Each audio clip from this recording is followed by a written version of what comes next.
Good morning, everyone. It is Wednesday, April 15th, 2015, and this is the Serenova Crafts Podcast.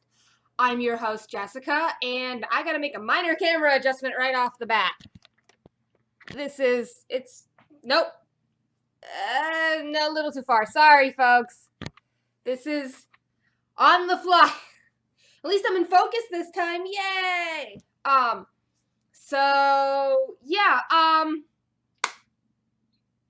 Where to start? I'm your host, Jessica.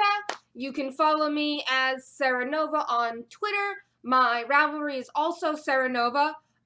One more camera adjustment here. There we go. My blog is myknittinglife.wordpress.com. My Instagram is Serenova_Phoenix, and I think that's just about everything. So, big stuff from last week is that I was supposed to get a spinning wheel on Sunday. Well, that didn't happen. What happened was that the woman texted me on Saturday night because we had exchanged phone numbers, and apparently her toddler was sick, and this was the third time something like that had happened when she tried to sell the wheel, and so she decided the universe was telling her not to sell it, and thus backed out, which I wasn't mad at her. I was really sad because I got really excited about getting the wheel, but, you know, it's her decision. It's her wheel. If she doesn't want to sell it to me, she doesn't want to sell it to me. You know, it's just one of those things, right? So, so come Sunday morning, I go with my mom to the synagogue, and we're having we had a speaker come who's an artist who makes Judaica, and she gave a lecture on Jewish relics, Jewish antiques. But it's funny because most stuff you're going to find isn't going to be more than about 300-400 years old, unless you go back like 2,000 years to ancient Palestine, like when the Romans were there, and then you might find stuff. So like there's a huge gap from like the beginning of the Common Era to about the 1600s. Huge gap of where just Jews were such a marginalized community that we weren't creating stuff to have stuff, or we weren't creating stuff that was made from items that would last. And so it just simply didn't survive. But so it was a very interesting talk that she gave, and she showed us both some of her own pieces because she was an artist, and she showed us antiques. A lot of the pictures she showed us were taken in museums. They were her own pictures. It was actually a slide presentation. I hadn't seen one of those in years. I'm like, oh my God, it's a slide projector. Like, holy crap. But the thing is that she made this presentation back in the 90s to like do her dissertation. And so she's just had the slides from her presentation for, 20 years. And so she just pulls them out and uses them. I mean, it's not like they go bad. So after that whole presentation, which I found absolutely fascinating, my mom and I took a ride out to Derry, New Hampshire, and to a yarn shop out there that actually sells wheels. And I originally signed up to take a spinning class this coming Friday. But Monday, when I posted a blog post, which if you read my blog, you know what blog post it is, about all of that, and I had one of the women that I know from my local shop here in Nashua,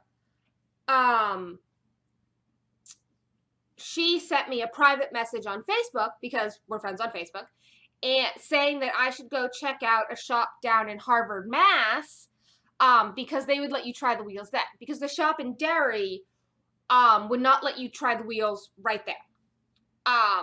And so Monday, I took a few hours off from work, and I trotted myself on down to Harvard, Mass. It was only about a half hour, so it wasn't really that bad.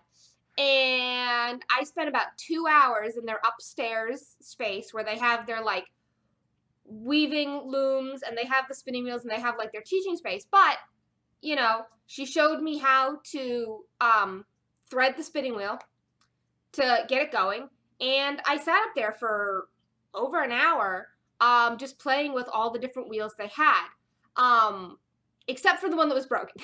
Because there was one that was broken. She's like, I need to fix this one. Don't touch it. You're free to touch any of the others. I'm like, okay, can do. So then I was up there for about an hour, and the woman who was running the shop that day had a spinning lesson with someone else, and so she was downstairs. She comes up after the lesson and says, hey, I want you to try the wheel that I was teaching the lesson on. And I said, yeah, sure, fine, no problem. It was a single treadle Ashford Traditional, which is think like Sleeping Beauty. Yeah, like one of those wheels, except slightly smaller. But I found after trying it, compared to the double treadles I tried upstairs, that I like the double treadle better. And I also liked a wider stance on the double treadle. Like the ones where your feet were right next to each other, I didn't really like. I felt a little cramped. And it's funny because I'm not a terribly large person, but I felt cramped with my feet right next to each other, almost touching. I liked the ones where your feet were hip distance apart, where instead of having to bring your knees together to treadle, you could just sit straight on. So I just found that, and we were talking about the different wheels and the brands we liked, and what was a good brand, what wasn't a good brand. She told me some of her personal preferences, because apparently one of them, the bobbin was held on by magnets and it had a tendency to fly off, and I'm like, I don't think I want that one as a new spinner. Well, as a new wheel spinner, because I'm not a new spinner. I've known how to drop spindle for a couple of years now. But as a new wheel spinner, I don't think I want a wheel that has a tendency for the bobbin to fly off if you accidentally go too fast. That just seems like a thing, right? So, so it turns out that if you bought a floor model, you got a discount. And I've been saving up for a long time to get a wheel. And I kind of wanted it right then. Because I'd been waiting a really long time, and I'd contacted this woman, and I'd gotten all excited, and I really wanted the wheel. And one of the ones she had upstairs I really liked. And it didn't bother me that it was the floor model that people had used it. It still looked in great condition. Looks in great condition. There's no nicks, there's no dings. Yeah, it's been used a little. Could use a little oil, but that's probably just from sitting out. And honestly, I read the manual for the wheel after, because I'm going to say right now I did get the wheel. I pulled up the manual online, and I read it, and it says, you should probably oil your wheel right out of the box. Because we oil them in the factory, but due to the fact that we manufacture these, and then they might sit in our warehouse for a while, you should probably oil your wheel. So, even if I bought a brand new one, I would have had to oil the thing. So oil is nothing, right? So to tell you what wheel I got a shacked sidekick, which looks a little funny because the wheel is edge on to you.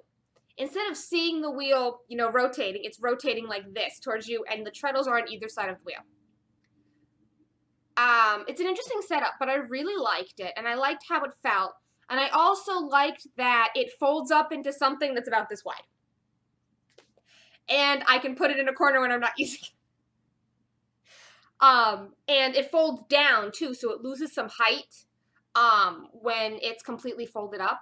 And so because it was the floor model, I did get a really nice discount on it, and I'm really happy with it.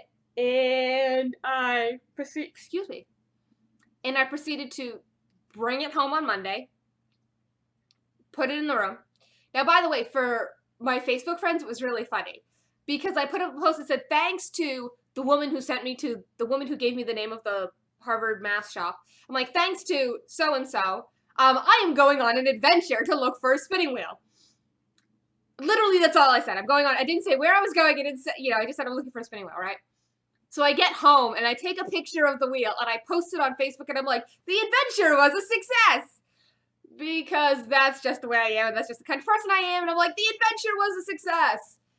And it was, and I got a wheel, and I'm happy. So I spent just over hour and a half on Monday night spinning on it. And I had some, I need the fiber label. I will be back in a moment. Okay, so it was instantaneous for you guys. because I cut the video, but not instantaneous for me because I left the fiber information in the other room.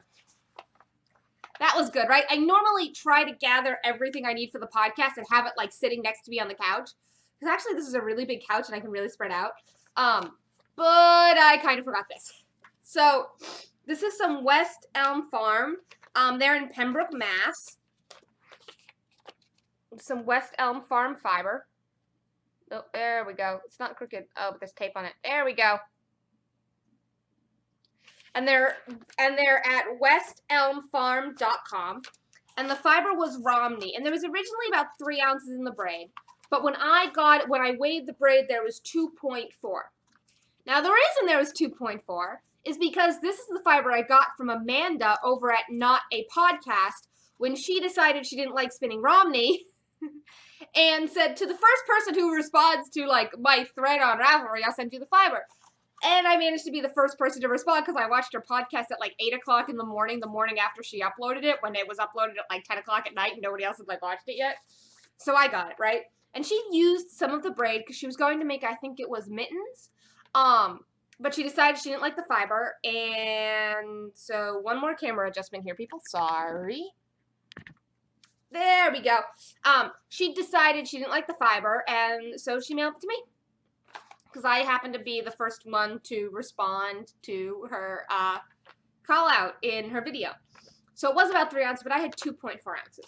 So I split it by weight into 1.2 and 1.2, and then I spun it into singles. Now, I still have a little bit of singles on this bobbin, because the wheel came with 3 bobbins.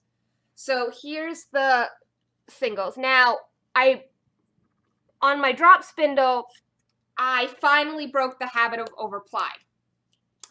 The problem is I am now spinning on a wheel, and I need to adjust how I draft because I'm overplying the fiber again. It's a learning process. I'll get there eventually, though I'm hoping once I hank up the yarn and then wash it and thwack it, it loses some of the twist and it gets better. And I'm going to make my own nitty naughty because Kevin, my boyfriend, apparently has a stash of PVC in the closet, and I think I can make my own nitty naughty without having to go buy anything. If I need anything, it's probably not going to be terribly expensive because it's PVC. You can get it for like $5 at Home Depot. But yeah, so those are my singles. I actually got pretty thin on the singles, though, like I said, I do have drafting issues. So as you can see, they're actually pretty thin because it's up against my thumb there, right? So I actually, because my default on the spindle is pretty darn thin. But on Monday night, I spun half of the roving. Took me an hour, hour and a half, which on the spindle would have taken me a lot longer. And then on Tuesday, I spun on my lunch break. And then I spun after I logged out of work for the day. And I spun the other 1.2 ounces. And then we had people arriving for D&D, but a few people came early. So I decided that I was going to see if I could ply everything before everyone got there and we were sitting down. And it was a success. I managed to ply everything before everyone got here. So here we go. Yay, my first wheel spun yarn. Thank you, Amanda, for the fiber. And this is, the weight's a little, honestly, I'm not quite sure what the weight is because I haven't washed it and thwacked it yet, but it's fairly thin. It's probably a heavy fingering or a DK weight. Because like I said, my default is in, and as you can tell, I need to learn how to balance my bobbins better. Because this end is fat and this end is skinny.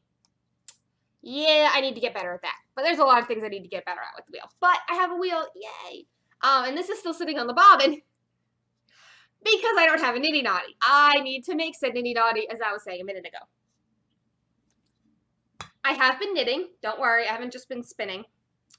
I finished my first of my April socks.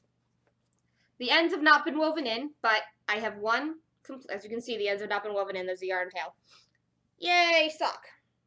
So here it is. That is not looking pink enough. Oh, there's some pink. That's not really, it's looking red, but it's like a bright fuchsia. And no, I didn't fiddle with the camera settings this time. This is actually the default camera settings, so I don't know what's going on. It could be the lighting today. I can never get the lighting to be the way I want it to be.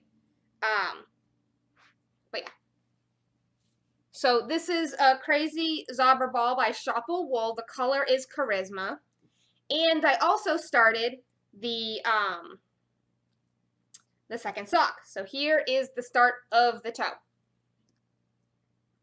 And here's a lesson for everyone. Do not attempt to do toe increases while playing Dungeons & Dragons, because you need to count, and people are constantly saying numbers. Yeah, I had to tink back 2 rows on this last night while we were playing, because I kept messing up, because I was trying to count how many stitches I had so I knew how many increases I had left, and it didn't help that we were in the middle of the fight and people were rolling attacks and yelling out numbers, and yeah. Don't do it, bad idea. So I'm sure you remember the Benton cardigan. I've mentioned it a few times here. Well, I didn't like the yarn that I was knitting it in because I was knitting it down to gauge because the yarn was a heavier weight than was called for in the pattern. And so on Friday, I ripped it all out because I got about this far up the arm, sorry. Decided I hated the fabric I was getting, said screw it, and ripped it all out. So instead, I am now knitting it in Malabrigo Rios, which is their worsted weight, in the Arco Iris colorway. And I have part of a sleeve. I'm not doing these 2 at a time because I'm not doing these 2 at a time. So here's the sleeve. It's actually really colorful, as you can see. And here it is caked up. I don't have one of the hanks with me, but it's really colorful. I actually got some of the fiber. I actually have some Arco Iris fiber. That's the stuff I showed you last week, actually. And I bought some more fiber on Friday because, yeah, that's a thing. And I put some more, and the other thing I knit on was the Linus scarf. It's not much longer, unfortunately. I don't think I'm going to get it done for the date I wanted to get it done for, but, you know, I can at least get the weaving done, because the weaving's coming along really good. I've got it done another about 10-15 inches on that. I'm not quite sure how far I have to go, though, because I made it pretty long, and I've kind of lost track of where I am. I'm somewhere close to the middle, but I should be able to knock that out. But the thing I need to do this week, and I need to do it this week because it's due for Saturday, is that I need to finish my quilt block for this month, and I have not started it at all, and I kind of need to do that, and yeah. So, good times. Let me look at my show notes here. I've gone completely... I've only talked about 2 of the 5 things listed in the show notes. Well, the show notes were more other stuff other than my projects I wanted to talk about, so, Koki is going to the vet today. I don't know where she is. She's off hiding somewhere. I think she knows she's going to the vet because she's about 3 months overdue for her yearly physical. And even though she doesn't go outside, she still needs her rabies shot. So she's going to get that today. She's not going to be happy. She's going to hate me for the rest of the day.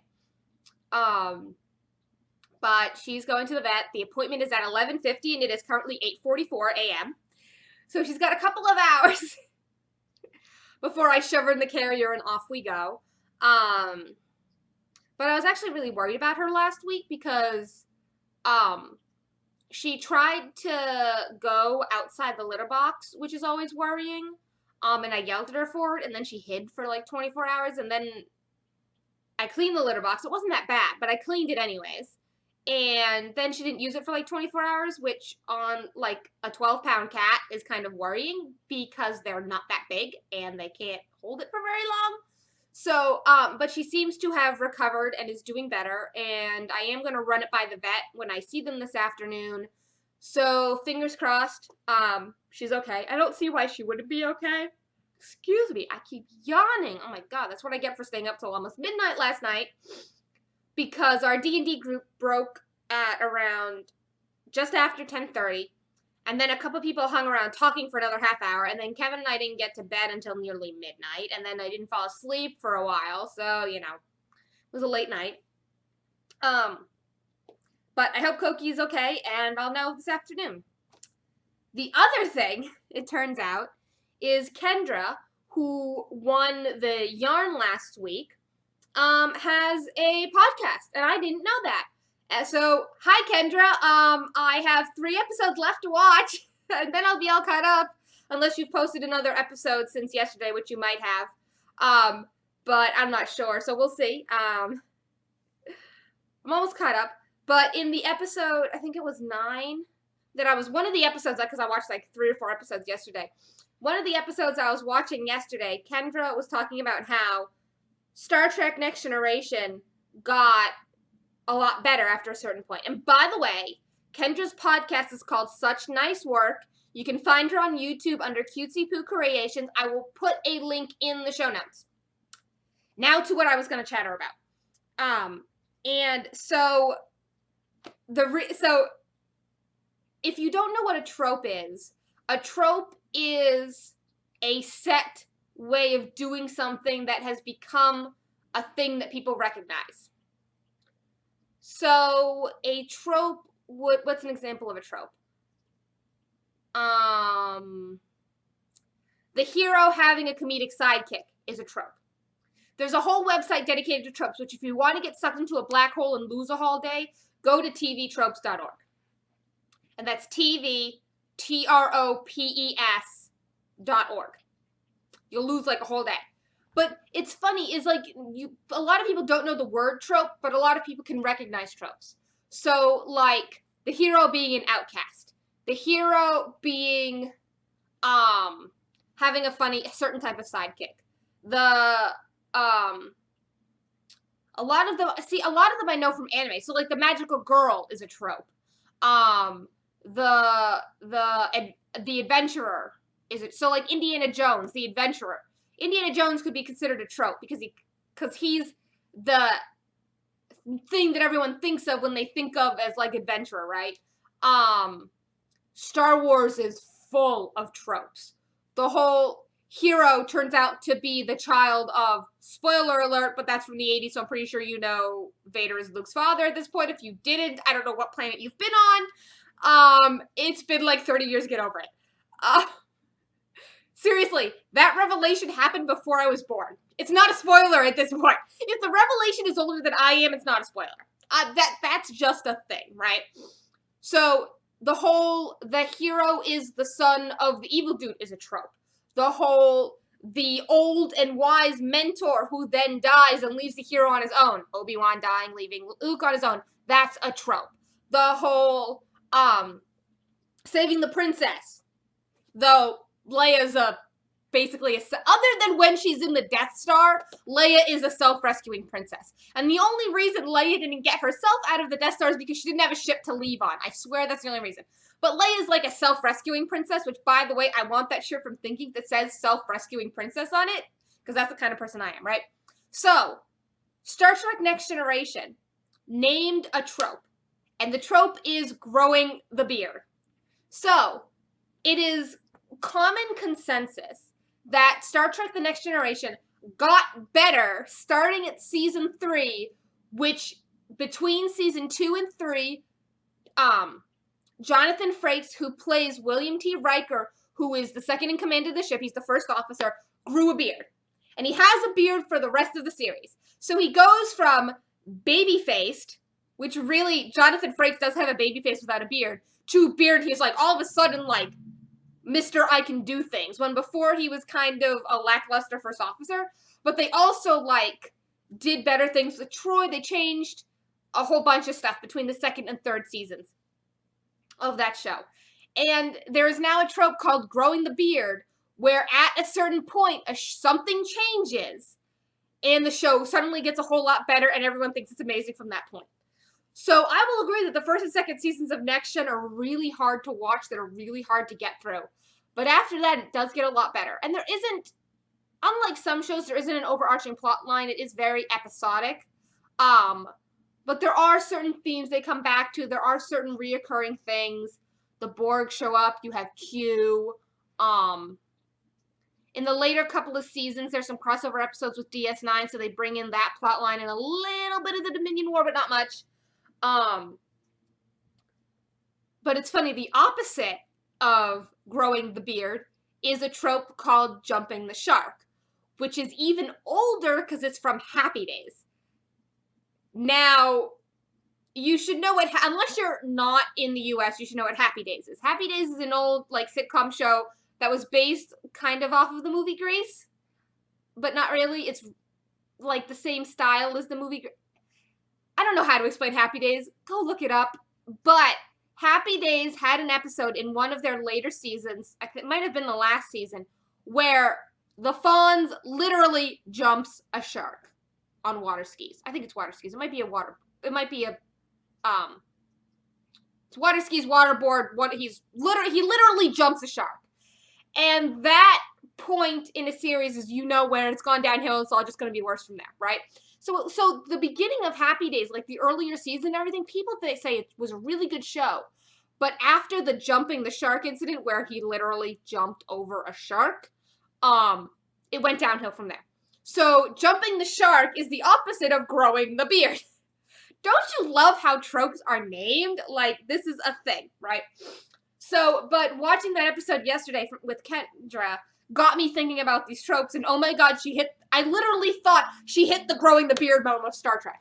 That was literally the thought that ran through my head. And I know this has nothing to do with knitting, but but yeah, the jumping the shark is a show has gone completely off the rails, and growing the beard is a show just got really good. And, one of those things. So I was just reading my show notes on the iPad. I think I've actually hit everything for today. I did start watching, I started watching Kendra's podcast, and Kendra, I really like it. Yay, it's good. But yes, it is Warp Drive, not Hyperdrive. Both you and your husband messed that up, which surprised me, because he's the one that got you to watch Star Trek in the first place. But that's on an older episode, so I'm pretty sure you have it straight by now, as it's April, and that episode was filmed back in December. But I also started watching The Knit Shift, which is hosted by, I cannot remember her name, but look her up. I will also post a link to her in the show notes, and I will add both The Knit Shift and Such Nice Work podcast to the list on my blog. So you can go there and see the full list of people I follow, full list of blogs I follow. I figure I talk about these things. People might actually be interested in going and reading them. So there you go. I seem to have actually been in focus all week this week. I could not get the camera to focus last week. I don't know what was up, and I just gave up. I didn't want to re-record. I didn't have the time. Because unfortunately with working, I can only take about an hour to record in the mornings because I'm technically using my lunch break for this. So, even though it's 8:54 in the morning. But the next thing is I fell down on Ravelry this past weekend. I bought 2 things of Hello Yarn fiber from 2 different people. So one of them had one bump of one color and it was really pretty. But the other person had 5 bags of this fiber. 5. I'm serious. 5. I'm pulling up what color it. Oh, I guess I should show you a picture of the spinning wheel, right? So from the Shacked website, here's a picture of the spinning wheel. And then all folded up, this is what it looks like all folded up, right? Okay. The picture next to it is with the bulky flyer, which I don't have, so we're ignoring that for now. But, I think I favorited this fiber. This woman had 5 bumps of this color, and I couldn't resist getting all 5. So I'm going to have a sweater quantity of Hello Yarn, which, by the way, I have an alarm set. Where's my phone? Where's my phone? I brought my phone out here. Where's my phone? I don't know where my phone is. I thought I brought it out here this morning. Oh my god, where's my phone? I'll find it later. It is nowhere to be seen. I will find it later.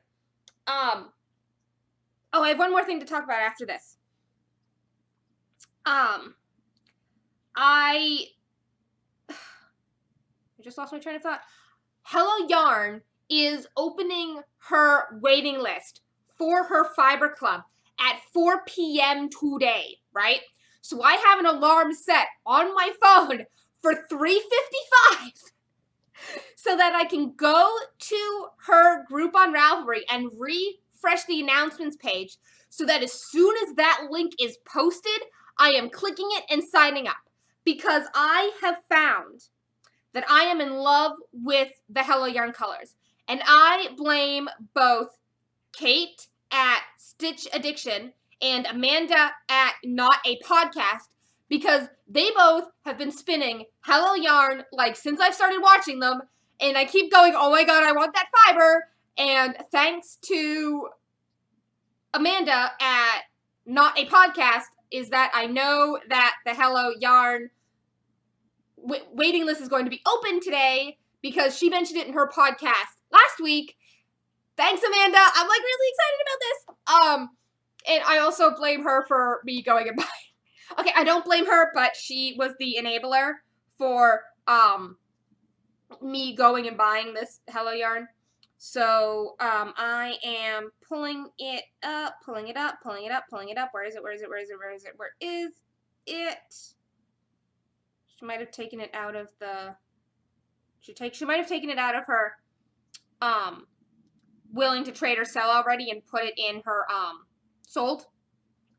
Because yeah. So now I'm trying to load this. Yes, she put it in her sold already. Because she sold it to me, which makes me happy. So this is the Tiny Flicker color, which I don't know what month or whatever this was, but it's gorgeous. Hold on, I'm going to up the brightness on the iPad because that might help, actually, if I up the brightness. Whoa, that's bright, but there we go. So this is the color. Look at that. Isn't that gorgeous? Oh my god, isn't it amazing, right? So, so that, I am getting 5 bags of that. Oh my god, look at how much brightness is coming. Okay, no, that's going away. So I have 5 bags of that coming at some point in the mail, and I have another bag coming at another point, and then I bought a grab bag of fiber from, who did I buy that grab bag of fiber from? It was another yarn company who someone was talking about on their podcast, and I went and looked at their website, and then I bought a grab bag of fiber. I'm looking at my computer to pull up the email to see where it was, because I paid via PayPal and I need the PayPal email. And where are you? Your package is on your way. That's the email I want. Oh, Two If by Hand is the fiber company. Two If by Hand. Which, by the way, the package got delivered to my local post office at 5:10 this morning, so it'll probably come in the mail this afternoon, and I'm really excited.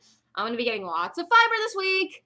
And I'm really happy because I have a spinning wheel and now I can actually use my fiber, because with the spindle, like, it's taking me like forever to spin stuff with the spindle. Like, we're talking like a ridiculous amount of time, like months to do stuff, because I work, I knit, I do all these other crafts, right? So spinning, I try to get a little bit of spinning in every week, but I don't necessarily make the point. But if I can make, what do I do with the spindle? Oh my god, I keep losing things today.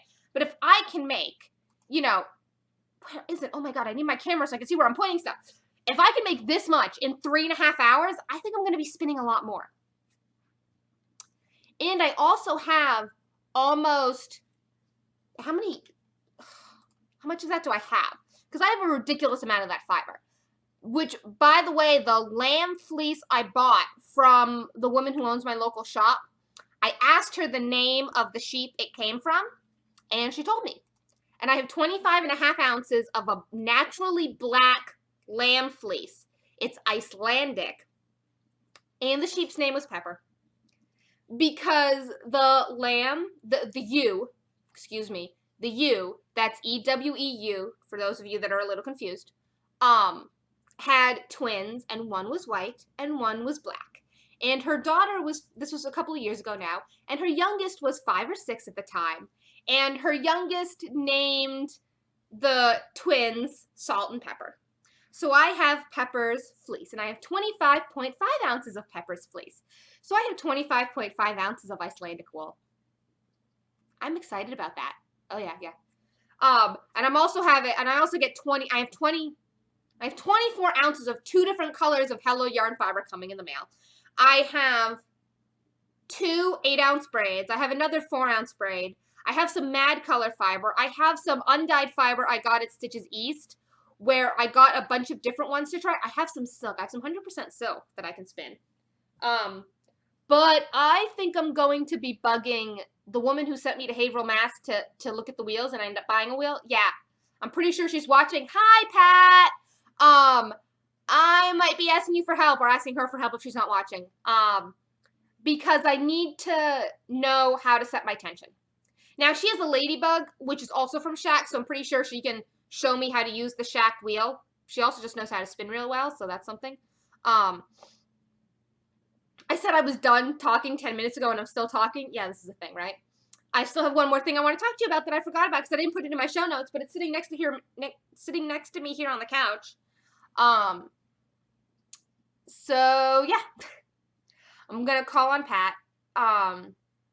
But I fell in love with the Sidekick on Monday. I really did. I tried the Sidekick. I tried the Ashford Kiwi. I tried the Ashford Joy, which actually the Joy, ironically, was the one I was going to get on Sunday, and I decided I didn't like the Joy on Monday. So it's actually a good thing that I didn't get the Joy, because that one was where your feet were really close together, and I didn't like it because I felt like my knees kept knocking together, and I don't like that. Let's see if this works. My computer says it ran out of space. I might have to re-record the end of this. Let's see. Fingers crossed. Yeah. I have a very small hard drive on my laptop. This is not good because it puts it into local storage. We'll see if I still have this video. If I do, great. If I don't, shit. I'll have to rearrange some stuff. But I'm just gonna keep going, and if I need to re-record it, I need to re-record it. I really like it, and I fell in love with it, but I also tried some Luettes, which I didn't like the feel of the Luettes. The Hitchhiker was broken. I didn't try that. I tried a couple of Ashfords, but I ended up with the Shacked, which is kind of ironic because I have a Shacked loom. So now I have I have 3 Shacked products. I have a Shacked Top Whirl Spindle. I now have the Shacked Sidekick, and I have the Shacked 15-inch Cricut loom. I think I like Shacked. Which, by the way, Shacked is spelled S-C-H-A-C-H-T. Because I always forget how it's spelled. Last thing before I say goodbye. Which, by the way, I finally got off my butt and made an ending credits video that I can just pop on the end instead of having to make it every single time. Oh my god. Right? Well, actually 2 things. So the first is my sweater. Now, this is my old Ginny cardigan. My old one. So see, there's the lace pattern. If I hold it up against the... There, now you can see the lace, kind of. See the lace? See the lace as I move it? If I hold it against my shirt, you can probably see the lace. See? It looks like owl faces. Right. So the cuff, I had a stitch go on the cuff and fall down. So I laddered it back up, and then I tacked it in place. And then I realized that both cuffs were starting to go. So I took, because I still had this yarn that I knitted out of, so I took the cuff, which, by the way, it's a purple sweater. I don't know if you can tell it's purple, but it's purple. I think the brown couch is messing with my colors. I might put a sheet or something over it to try to even it out for future reference. Because I think all the brown is messing with colors. But if I hold it up against the white shirt, it looks kind of purple. But I went around the cuffs of both of them, and I whip-stitched around in the yarn the sweater is made of so it wouldn't be that noticeable. And now I can wear the sweater again, so I'm all happy because I can wear it again. And the last thing is, because I am doing the Jamberry thing, I put on new wraps. If I can get them to focus. Focus, you stupid. But anyways, you can see that they're black and white, but they're all a little different. Maybe if I can get the thumb to focus. There we go. So these are one of the standard wraps. I didn't make these. These are actually a standard wrap. And it's called Mad Hatter, and I have it in glossy, and I really like it. So there's a link on my blog if you're interested, and I put the address at the end of the credits. So now I think I'm done at just over the 40-minute mark. I keep saying goodbye and I'm not done, but now I'm really done. I'm really done. I swear I'm done. I hope everyone has a good week. Please like, subscribe, leave a comment on the blog, come say hi in the Ravelry group. I love talking to people. I like knowing people watch the show. Yes, I can go look at the analytics on YouTube and see that people watch it, but I really like people liking it, people telling me they liked it, or critiques are good too, as long as they're nice critiques. I don't like being yelled at, so please don't yell at me. I think that's it. I think I'm finally done. Please like, subscribe, say hi, and have a good week. Bye, everyone.